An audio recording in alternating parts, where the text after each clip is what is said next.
Bonjour, mon nom est Marjolaine Castonguay, je suis biologiste et fondatrice de Pesca Environnement. Qu'est-ce qui m'a amenée à être biologiste? C'est le côté de curiosité. J'ai toujours aimé être capable de nommer ce qui m'entourait. C'est pour ça que j'ai commencé en biologie, parce que ça me permettait de connaître tout ce qui m'entourait. Notre directeur de thèse nous laissait beaucoup de liberté. Un directeur qui savait doser ses interventions, pour moi, ça a contribué à développer ma capacité de comprendre des problèmes, comprendre des situations, d'aller chercher les réponses auprès des gens qui m'entourent. Puis je me suis rendu compte que j'avais vraiment le goût d'être entrepreneur. J'avais le goût, premièrement, de vivre en Gaspésie, parce que je voulais continuer à découvrir l'eau. Je voulais continuer à découvrir tout le côté marin que je connaissais moins. En fait, quand j'ai pris la décision de fonder Pesca, tout ce qu'on vit aujourd'hui, ça n'existait pas. Les gens avaient une certaine sensibilité par rapport à l'environnement, mais de façon beaucoup plus séparée. Moi, ce que je voulais faire, c'est d'avoir des ingénieurs en hydraulique, des ingénieurs spécialisés avec la forêt, pour comprendre l'ensemble de l'écosystème d'une rivière à saumon. On choisit des gens dans l'équipe qui ont confiance qu'on va réussir à trouver des solutions actuellement pour les changements climatiques, la décarbonation de la société. On est confiant qu'on va, par nos actions, progressivement trouver les solutions pour régler ces problèmes de société-là.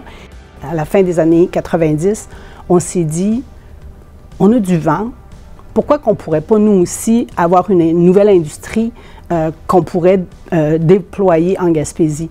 Et de par ma position de femme d'affaires en Gaspésie, je me suis dit, bien, hey, encore une belle opportunité d'apprendre.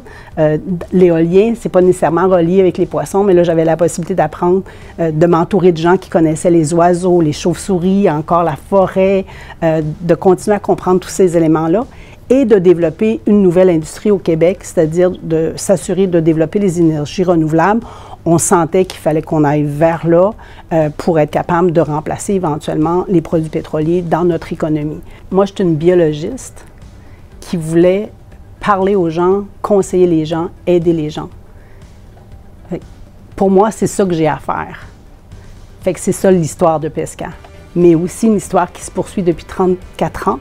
Et maintenant, avec mes enfants, qu'on a développé une entreprise familiale, c'est une super de belle histoire. Puis cette histoire-là, elle est débutée de mon rêve de m'installer en Gaspésie, travailler dans les rivières à saumon, d'aider les gens pour développer cette expertise-là. À partir de mes connaissances que j'ai obtenues, que j'ai développées à l'Université Laval, je suis très émue de recevoir ce prix-là. Pourquoi moi?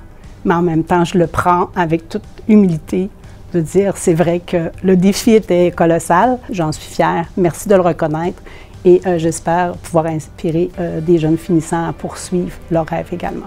Marjolaine, je suis super content de pouvoir te rendre hommage ce soir. Pour nous, c'est une longue histoire d'un partenariat avec ton entreprise. En Gaspésie, il n'y avait pas beaucoup de services. Chez nous, chez Énergex, on cherchait de l'expertise locale et on a trouvé une perle cachée quelque part dans les huîtres de la Gaspésie. On est super content d'avoir eu cette belle expérience avec toi, d'avoir vu aussi ton entreprise grandir et de partager ensemble nos belles valeurs qui sont de développer de l'énergie renouvelable, de faire un meilleur monde chez nous. Félicitations encore, Marjolaine, pour ton dévouement, pour ton grand sens de l'entrepreneuriat et aussi de ton sens de la famille, d'être proche aussi des gens. Pour nous, c'est des belles valeurs et je te souhaite une belle continuité à toi et à toute ton équipe. Merci beaucoup.